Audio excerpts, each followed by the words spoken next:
attacks, and the search for missing mom Jennifer Dulos expands to another body of water in Connecticut. Hello, everyone. I'm Dana Perino, and this is the Daily Briefing.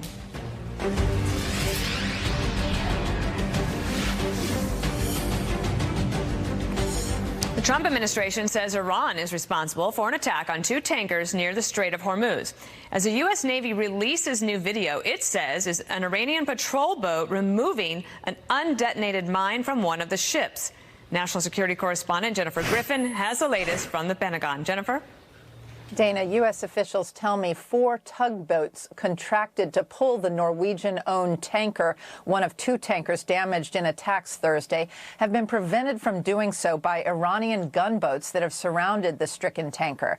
At first, the Iranians put out a press release saying they rescued all 44 of the sailors on these 2 disabled tankers. U.S. officials now tell us one of the 2 tanker crews were in fact detained by the Iranians Thursday after first being rescued by another merchant vessel. One of the crew members spoke earlier today on Iranian state television. I am from Russia. The service was excellent. They have hosted us really well. Everything is fine. Only 23 are present in this video. The U.S. Navy says it rescued 21 sailors from the other oil tanker that was attacked. Important to remember, those 23 sailors detained by Iran have now been held for nearly 2 days against their will. U.S. Central Command released this photo showing what it says is an unexploded mine attached to the hull of one of the tankers attacked outside the Persian Gulf Thursday. This video, also released by the U.S. military, shows what it claims is proof of Iran's involvement in the attacks. Officials say this Iranian Islamic Revolutionary Guard boat later removed that unexploded mine from the hull. Iran denies it played any role in the attacks. U.S. officials say all 21 sailors from the Japanese-owned tanker were rescued by the American-guided missile destroyer Bainbridge and have been treated and returned to their ship and are preparing to tow the stricken vessel back to port. Iranian vessels remain nearby, lurking around the damaged hull. Officials say the unexploded mine removed from the tanker is the same type of mine used to attack 4 oil tankers last month in the same area. Dana? Remarkable. Jennifer, thank you so much. For more on this, let's bring in Republican Congressman from Florida, Michael Waltz. Good to have you here. You have so much expertise in the Middle East, on the Foreign Policy Committee, all of these things. Let's get your big picture take on what do you think is happening. Well, bottom line is the maximum pressure campaign against the Iranian economy is working. The economy is experiencing ridiculously high amounts of inflation. The amount of oil that Iran is exporting, now that the president has refused to extend waivers, has gone from about 2.5 million barrels per day down to less than 200,000. So they're not getting any money into they're not getting any money, any revenue in, and taking a play out of their playbook is they cause a crisis elsewhere. It diverts their own populace, where you're seeing daily labor strikes, where you're seeing a lot of unrest. It diverts the populace. It causes a crisis somewhere else. The Iranians know that they cannot take us on ship to ship, tank to tank. So what they do is they try to have these asymmetric type attacks. We saw them moving in that direction about a month ago to attack our forces in Iraq, to attack our forces in Syria, and to potentially attack our shipping. We moved the carrier in. We moved strategic bombers in. What I think is important that this administration is doing is saying, you know what, Iran, we're not going to attack your proxies. We're not going to hold Hezbollah responsible. We're going to hold you, the regime, responsible. And that is a very different message. To that point, let me ask you about the decision to release so quickly this video evidence.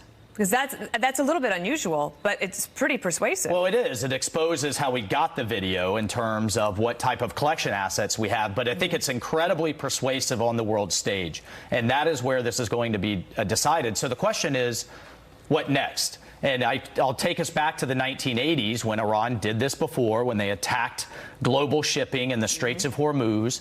And President Reagan he ordered the Navy to begin escorting the shipping. We actually ended up sinking several Iranian ships, and eventually they backed down. It's a good reminder about that. President Trump was asked about the Strait of Hormuz and the possibility of the Iranians trying to close it. Listen to what he said.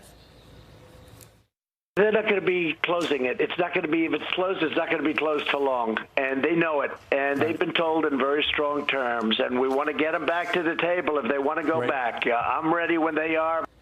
Okay, so the president keeps saying that he's willing to talk. Do they deserve to be spoken to? Well, Where the president, I think, needs to be consistent and clear is that the long-term strategic objective here is to drive Iran back to the table. When they came to the table for the Iran deal several years ago, it was because the sanctions were working, very effective. The regime became desperate, and they came to the table for a deal. So as long as we're in a position of strength and leverage, yes, I think that's what we should do. But I hope the president gives this some more time to allow these sanctions to truly take hold and get us to a position of advantage. The problem with time is heading into 2020 and whether the Iranians try to wait him out and hope a Democrat's in charge that will then enter into a bad deal. Let me also ask you about the men that are being held. Does it remind you of when they took, remember the Americans? Took the American sailors. The language was almost directly the same. That's right. Well, not only those sailors and the folks that they're holding now, they're still holding Americans hostage. Right now, as we speak, chained to a prison in the Evin prison system. That is a UN human rights worker. That's a Princeton professor. There are a number of hostages the Iranians are holding right now that are American citizens. And and that should be a precondition before entering any talks. Absolutely. All right, let me also just ask you about this. The president made a little bit more news this morning, asked on Fox and Friends about this question about accepting information from foreign governments about campaign opponents. Watch this.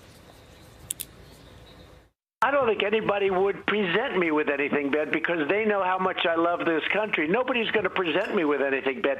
Number two, if I was, and of course you have to look at it, because if you don't look at it, you're not going to know if it's bad. How are you going to know if it's bad?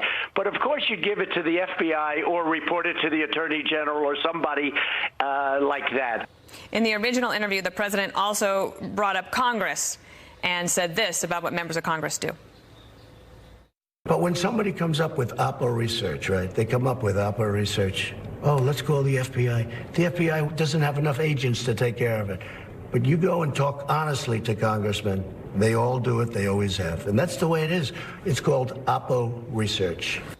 You're new to Congress. You've only been there a few months. But do you take information from foreign governments about campaign opponents? I don't, and nor would I take information from a foreign government. And of course, campaigns use opposition research provided by American firms. Mm-hmm. I think this is really trying to get the president, and this is the media trying to get the president tied in knots on this one.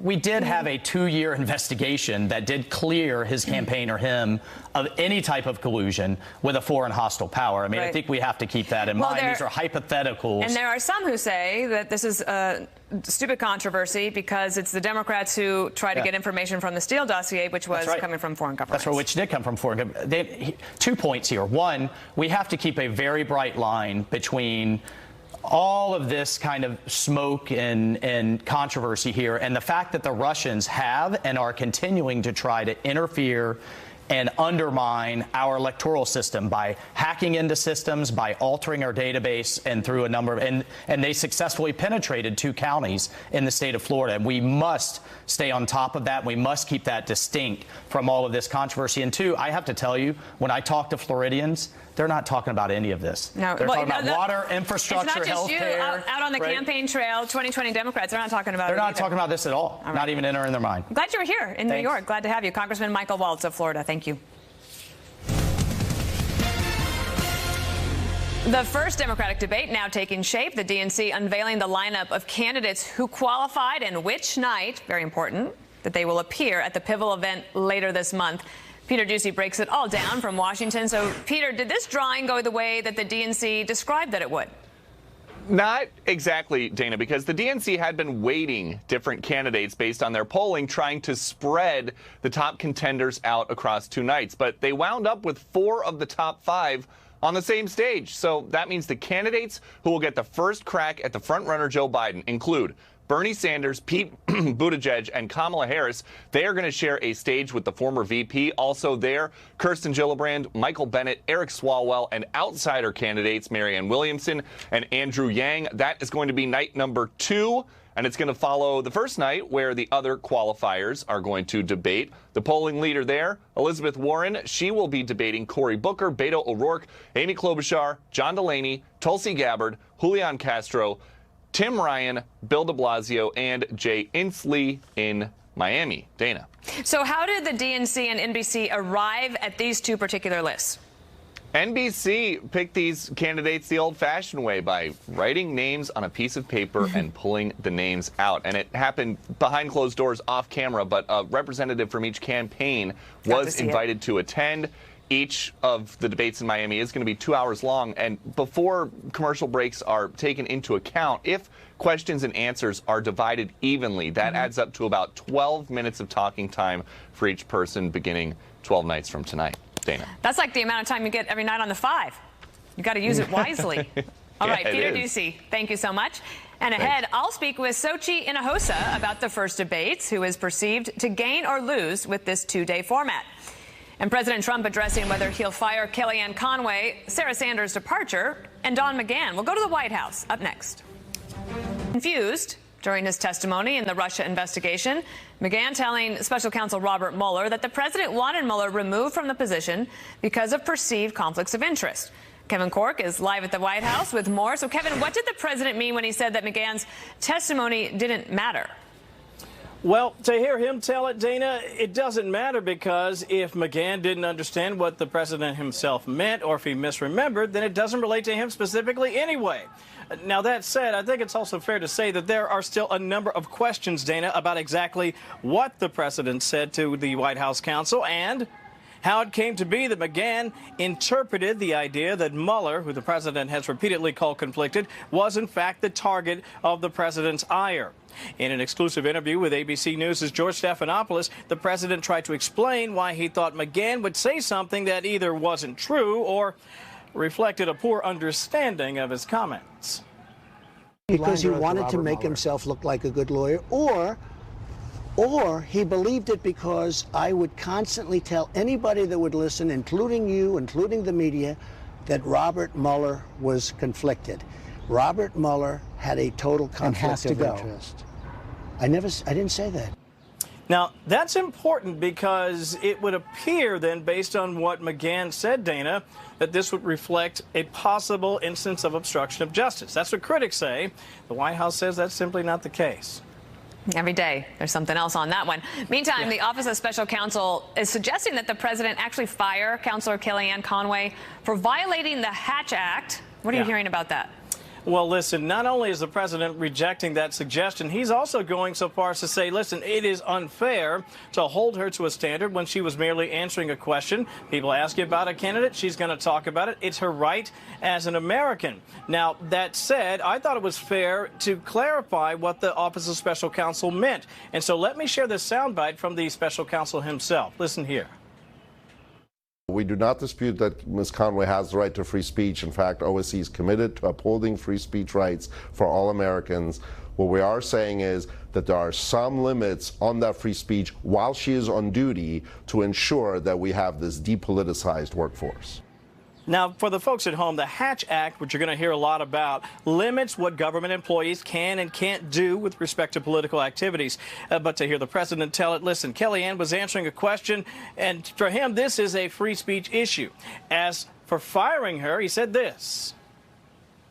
No, I'm not going to fire her. I think she's a terrific person. She's a tremendous spokesperson. She's been loyal. She's just a great person. I would certainly not think, based on what I saw yesterday, how could you do that?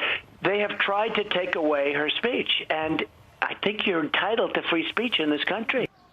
And finally, Sarah Sanders, the White House press secretary, of course, is stepping down after nearly 2 years on the job. The president saying she did a great service for her country. Of course, she was just the third woman to hold the position of White House press secretary. Dee Myers and Jasper's mom, the other two. Well, I know that she's put her heart and soul into the job. And I remember when I first left, I thought I was okay. Like after 2 months, I thought, oh, I've recovered. But really, 2 years later, I was still so tired. So absolutely, I wish her the very best as she recuperates and gets there a chance to be with her children a little bit more. And we thank you. We look forward to talking to her before she leaves at the end of the month. Thanks, Kevin. You bet. So the places are set for the first Democratic debate, but there's already some controversy. I'll ask the DNC communications director about it. And climate change, a major issue for the Democratic field. Energy Secretary Rick Perry responds to criticism of the Trump administration policies on the environment.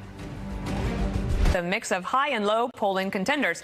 Joining me now is Sochi Hinojosa. She's communications director for the DNC, and it's great to have you here in New York. As I understand it, you just came from the drawing. There apparently is a little bit of controversy already. BuzzFeed reporting that there's a question about did NBC choose which group was going to go first so that they could maximize viewership. This just coming out, and I wonder, because you were there, if you could have any insight on that. I'm not going to get into exactly what happened into the room, but what I'll say is that our goal has always been to have maximum viewership. But at the same time, we wanted a fair and transparent process. And so when it came to that, we agreed with NBC to go ahead and split up the nights, people who polled above 2%, people who polled below, and do random drawings with each. And we got what we have on each night. I think what the DNC wanted is a little bit more randomization. We wanted a little bit more transparency, and we were very clear about that. So the first group on June 26th, I think if we could put it up there, includes Booker, but also Warren, of course, O'Rourke, Klobuchar, etc. Already there's some controversy with some people saying, well, that means that debate's not going to be as well watched because on the second night, if you could go to that, you'll have Sanders and Harris and Biden and Buttigieg, so that you have more of the higher vote total, well, I should say polling contenders. What do you think of that?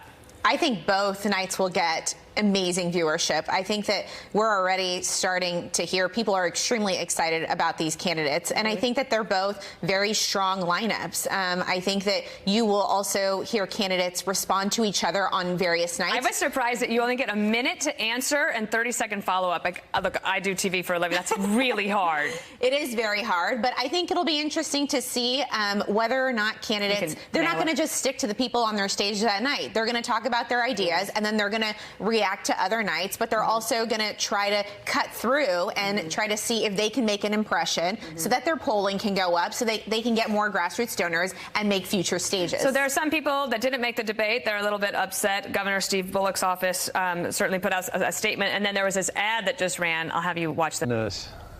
DNC saying Governor Bullock doesn't qualify for the debates. That's horse. You don't need to be from Montana to know that anybody who wins by 4, same election that Trump won by 20, is doing something right here. I got to say, the dog is a nice touch. Steve Bullock's office unhappy. They think that they had a pass to get in. They think that they polled well enough to get into the debate, but it's not happening. I have a lot of respect for Steve Bullock and the fact that he's been able to win in Montana, and it is a Trump state. I have a lot of respect for him, but we communicated the rules very early on in the process. We said in December that this debate would happen in June. We set the threshold in February, and we told his campaign in March that a certain poll would not count, which is it actually is a survey. It's an open-ended survey, and open-ended surveys are never counted in any debate. So for somebody like Bullock or for Seth Moulton, the congressman from Massachusetts, would they be able to make it to the second debate in July? And how would you do that? Absolutely. They should be running their campaigns and talking to voters as they continue to do so and try to go up in the polls and get to the grassroots fundraising number. You have to have an infrastructure in place in order to meet the grassroots fundraising number, or and polling at 1%, as I might remind you, you're a political operative, that's not very high. And so I think that... Yeah, even I can do that math. And so I think that they have every opportunity to make the second debate stage, which is at the end of July. Okay. And that requirement will be 2 weeks before. Speaking of fundraising, I just want to ask you one last question. Bloomberg reporting yesterday, or 2 days ago, that in the first 4 months of 2019, the DNC spent more than it raised and added $3 million in new debt. In the same period, its Republican counterpart was stockpiling cash. Are you concerned that because you have so many candidates, this money is being spread so thinly that the DNC won't have what it needs in order to compete in 2020? The DNC will have what it needs to compete in 2020. And not only will the DNC, but the Democratic infrastructure and our presidential nominee. Right now, after 2016, you might remember a lot of groups popped up, a lot of groups supporting Democrats, and they popped up wanting to elect Democrats. And that's a good thing for the Democratic Party, and we're excited about that. But do you have concern that because of the small the donor number to qualify for these debates means that the candidates have to burn through those email lists and maybe hurting down ballot candidates because that money's being spread so thinly? Absolutely not. If you have a message that resonates, it should not be difficult to meet that grassroots fundraising number, as you've seen in many campaigns before. All right, Sochi Hinojosa, we're glad to have you here. We hope you come back. Thanks so much for having me. Thank you. Next, the Secretary of State and President Trump both blaming Iran for attacks on 2 tankers near the Persian Gulf. You can see that there. Iran denying any involvement, saying it had nothing to do with it. I will ask Energy Secretary Rick Perry about that. And new developments in the search for a missing mother of 5 in Connecticut, where police are now looking for Jennifer Dulos. Denying their involvement, calling the accusations warmongering, of all things. Let's bring in Rick Perry, who is the Secretary of Energy. Sir, I know that Secretary Pompeo and the Defense Department, they're focused on their part of this, but the energy in this region, super important to security. What do you think is going on there, and what would you like to see happen next? Dana, I was briefed this morning on the details that we have on it, and it's obvious that Iran continues to be a bad neighbor. That's how they got in this position to begin with, is that they can't leave their neighbors alone. They can't continue to be engaged in nefarious acts and terrorism that is not acceptable behavior. And this country's not going to put up with it, and President Trump's not going to put up with it. And the message is very clear. Now, on our side of it, Secretary Pompeo and Secretary Shanahan, they all have their roles to play in this. The DOE side of it, and I'm sitting here in the 2nd largest LNG facility in the world, and Cheniere operates outside of Sabine Pass on the Texas-Louisiana border. And being able to make sure that no matter what happens in that Strait of Hormuz, that the United States is still going to be able to deliver a substantial amount of energy around the world. 10 years ago, that wasn't possible, but the world has really changed now. And I think that's the miscalculation that Iran makes here, is that somehow or another they think that they can leverage this because they historically were a big supplier of energy, and the United States has supplanted them by a substantial margin. And so you would say that our energy markets don't have a lot to worry about here, and about our allies in the region. Are they with us? Well, you can bet that, whether it's the UAE, whether it's Saudi Arabia, whether it's Qatar, they understand the importance of keeping that strait open and keeping that energy flowing out of that part of the world. So, Iran is skating on some pretty thin ice, in my opinion. But, and listen, all they have to do is act acceptable in the world community, and they can get back and enjoy the benefits of being an oil producer in the world today. If they would understand that, then I think their world would be a lot better off, and frankly, all of us would be happier. Well, you're there, and you're at an event focusing on liquid natural gas. That's a lower carbon emissions type of energy. Climate change is definitely going to be an issue, and we were just talking about the DNC debate. You can bet that issue is going to be front and center. Then let me have you take a listen to what Democrats are saying about the Trump administration's lack of policy and attention to climate change, and get your reaction. Listen. The rest of the world hasn't given up on the Paris Climate Accord. They're pushing it. They know it's essential to human existence. Clean energy, a warming planet. There's not a single thing that building a wall or imposing another tariff can address on any of these issues. We have a president who rejects science.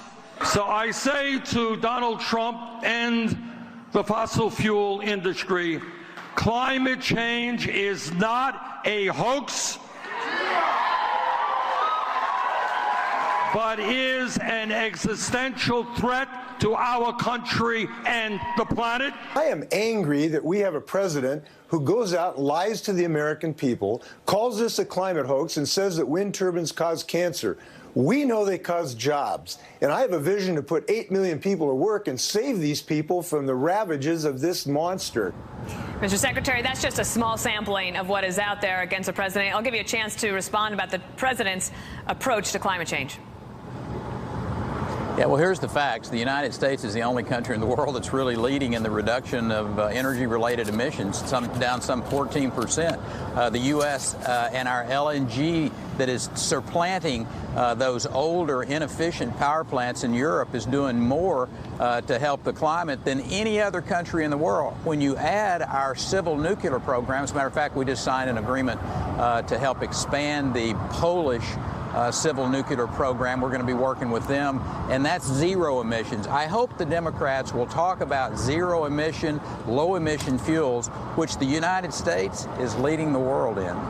All right, before I let you go and get back to that beautiful weather down there in the South, I want to ask you about I usually don't pay attention to rumors, but there's so many rumors that you might be leaving your position at the Department of Energy and taking over as the secretary of another cabinet agency, perhaps Veterans Affairs or whatever, or that you might be leaving the Trump administration altogether.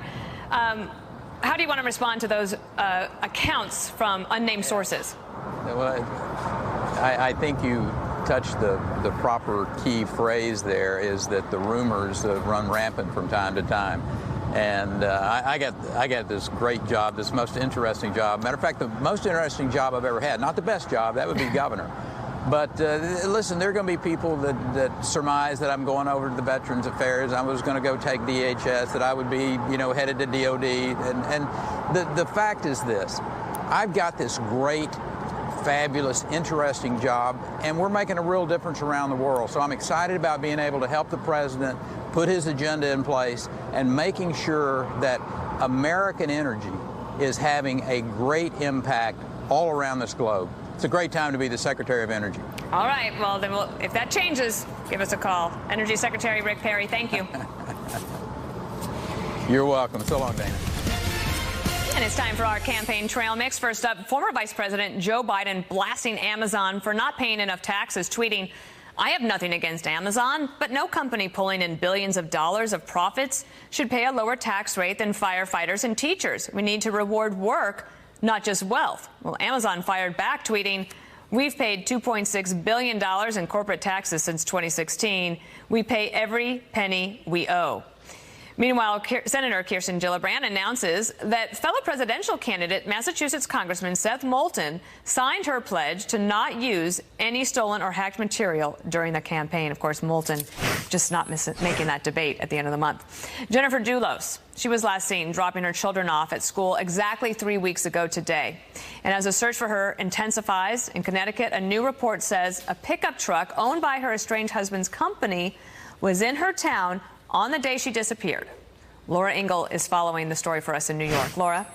Hi, Dana. Well, the timing of the truck's location could prove relevant because Fotis Dulos had reportedly told investigators he was not in New Canaan, where his estranged wife lives, the day she went missing. Now, Fotis Dulos' attorney has pointed to phone records of an overseas call and a meeting with a lawyer he had that day as proof he wasn't in the area on May 24th. But now we have learned he may have swapped trucks with an employee that day. I spoke with that employee's attorney, who could only say that his client is cooperating and not considered a suspect, adding that the man no longer works for Fotis Dulos' company, the Four Group, which builds these luxury homes in the area. He reportedly used a black pickup of his boss's to work at home under a construction that day, then returned it to Dulos. Now, the truck was picked up in video surveillance by a neighbor of Fotis Dulos in the Farmington area the day in question. It was that black pickup truck that was spotted in Hartford after Jennifer was reported missing with two people matching the description of Fotis Dulos and his girlfriend, Michelle Troconis, dropping off bags of garbage, some with blood-stained clothes matching that of Jennifer Dulos. The attorney for Fotis Dulos went on a radio show yesterday talking about hiring his own investigator for the case and says he thinks Michelle Troconis may have been ruled out as a suspect. We're waiting for word on that, Dana. And Laura, we found out about a new search today. So where were police looking? Yeah, this was a fast-moving story this afternoon. Our cameras were the only ones that were there. There was a Connecticut State Police team in a new area in Avon searching with dive teams and dogs. Divers were seen going in and out of this lake. Dogs were seen sniffing around the perimeter, while state police were using motorized rafts to aid in the search. They spent a few hours there today. And this area is very close to where we saw teams earlier this week looking at a water ski lake down the road where Fotis Dulos was well known for being an active member of a water ski club. It is also very close to his home in Farmington, where he has returned after being released on bond. We should mention he has pled not guilty in this case. Dana. All right, Laura Ingle in New York. Thank you. Thanks. The Dominican Republic under The U.S. Naval War College making history today, naming Rear Admiral Shoshana Chatfield as its new president. She becomes the first woman to hold that position. Chatfield replaces Rear Admiral Jeffrey Harley, who was removed as president after a report that he was under investigation for inappropriate behavior. A search for answers in the Dominican Republic, where a 7th American tourist has now been found dead. Steve Harrigan is reporting live from the Dominican capital of Santo Domingo. So, Steve, what do we know about this latest death? Well, Layla Cox, 53 years old, a medical technician from Staten Island, New York, came here to the Dominican Republic to celebrate her 53rd birthday, which was Sunday. On Monday, she was found dead in her resort room. Investigators here say the cause of death was a heart attack, but her family is not buying that. We spoke to her 25-year-old son back in Knoxville, Tennessee, a few hours ago. He said he begged his mother not to go. He said now he's under pressure from the funeral home to cremate the body immediately, and he says there's no reason why a healthy 53-year-old woman would die suddenly. Here's Will Cox. I can't even put into words how frustrating it is just to get my mom's body back home. Like I said, it's hard enough when you lose a parent, but knowing that a foreign country has total control of your mother's remains is just, it's unimaginable having to deal with. So all Will Cox has now is a police report in Spanish. He said he wanted a toxicology report to be made. He said he was told by hospital officials here that their toxicology machine was broken. So this means 7 now. American tourists dead here in the past few months, all following a similar pattern. In a resort, often having alcohol from the minibar. Police say here that the deaths are not linked. They say they are also investigating the possibility of counterfeit alcohol being used. Dana? And then, Steve, some people accused in the David Ortiz shooting are also wanted here in the United States? That's right. The police have 9 suspects in custody now. 2 of those suspects are accused of carrying out violent crimes in the U.S., including one, Luis Rivas. He was from Pennsylvania. He's accused of shooting a man in the back there. So 9 in custody.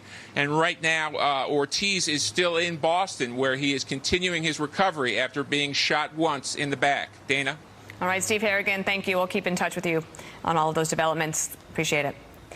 Next, President Trump unveiling a new plan to help former prisoners. How it will help inmates re-enter the workforce.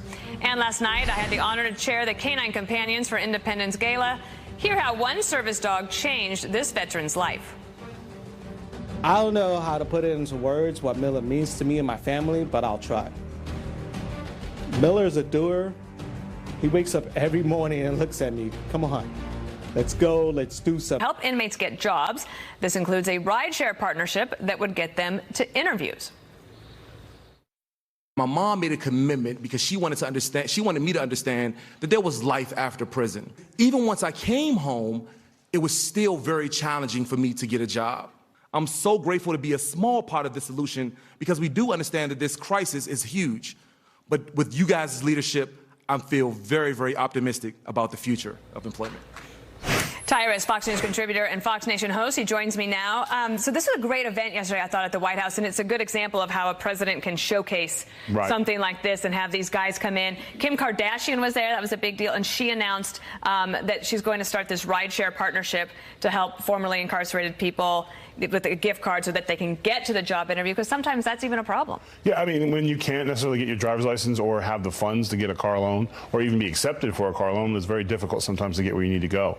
So I think that's a great first step. And for these guys there, behind the president, they're standing on stage.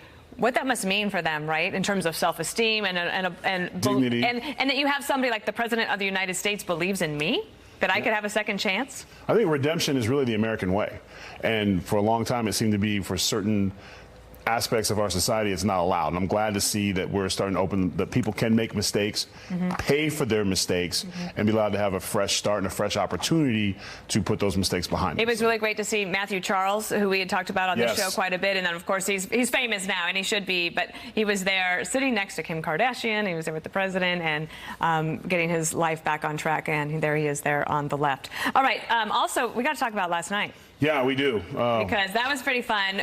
We did something fun and good for the good of others, for Canine Companions for Independence. Of course, Spike, remember Spike? He's not here with us. We should have had him here. But he probably had a day off. He had a busy night. A lot of PR for him last night. I was the chair of the dinner last night. Yes, you were. Phenomenal job, by the way. Yeah, I really did a lot, actually. Mostly I just sat and, participated in the live auction. Very well. And tremendous lift to the puppy with your legs. Yes, well done. I think we have some pictures. But let's listen to James Shank. He is the president and CEO of PenFed. And they do a ton for Canine Companions, and he got the award last night. Watch. But I've always lived life with what I call my 2 Ps, purpose and passion. The last 2 years, I've added a 3rd P, puppies. My purpose has always been to lift up others, and specifically to help veterans. I served for 13 years, and I was very lucky I was not injured. But we have so many men and women since 2001, literally since World War II, in our nation's history, that have gone into harm's way to protect our freedoms. And if they've gotten hurt, how can we ever turn away? And it wasn't just listening to James Shank getting that award that was moving. Take a listen to Ken Hernandez, former U.S. Air Force veteran, and a Port Authority officer. He has a service dog now named Miller. Watch. Miller can open drawers, turns on the lights, opens and closes doors, picks up a pen, nudges my legs onto the bed, help me get dressed, bring me my sneakers, reaches for things on high shelves in the store, gets my phone, carries bag. I mean, he does it all. Since Miller has come into my life, everyone has seemed to change. I'm just happier again. I'm not scared to go out. I'm confident. Instead of feeling lonely and worried at home, I feel like someone's got my back. And Tyrus, Ken Hernandez, his lovely wife was there. You got to I got to sit with them, actually, and they gave me the water when I got caught sneaking in. So yeah, you could, like in true WWE fashion, you came in at just the right moment. Yeah, I heard my voice, and I was like, Canine Companions also does everything as a charity, right? So this is a valuable program. They don't waste a dollar, but it costs a lot in order to raise these puppies. There's the one. It's so funny. I don't know if we have a picture of Tyrus holding that one. That's Maverick. Yeah, I think he's like 4 months old. He's really hard for me to pick up, but I think you picked him up with like one hand here. Yeah, but you had a great lift. They had a video of it when you lifted with your leg, and you just kind of stole the show because they didn't expect you to do it like that. But yeah, there's also a picture of me having to give him back with a really sad look on my face, and that's really the toughest thing. And the beautiful thing that the people that raise these puppies, you fall in love with them. You spend any time with them, you're in love with them. Spike, 10 minutes with Spike, I wanted to follow him everywhere. And then you made a great point about it's not about how sad it is to give them away, how right it is to give them. Yeah, we were saying that. So the executive producer of the Daily Briefing, Jen Williams, she's been raising Spike, and Spike's only with us until I think August 9th. Yeah, right. Yes, and she gets asked every day, how could you possibly give him back or give him up? And after listening to Ken Hernandez and the others, my question was, how could you not? Yeah, and that was so powerful, and the room had to kind of catch a breath. So yes, well it did, done. and it was that was a fun night. That's probably one of the best charity events in New York that I've been to because it wasn't too fancy. No, it wasn't, because I had ran into a DXL and was like, quick, jacket, V-neck, have to be there. And it was like, because I was coming from catching a plane from California. That was pretty great. It was a brand new outfit, and they didn't even have to tailor. It's amazing. All right, Tyrus, thank you so much, and thank you for joining us.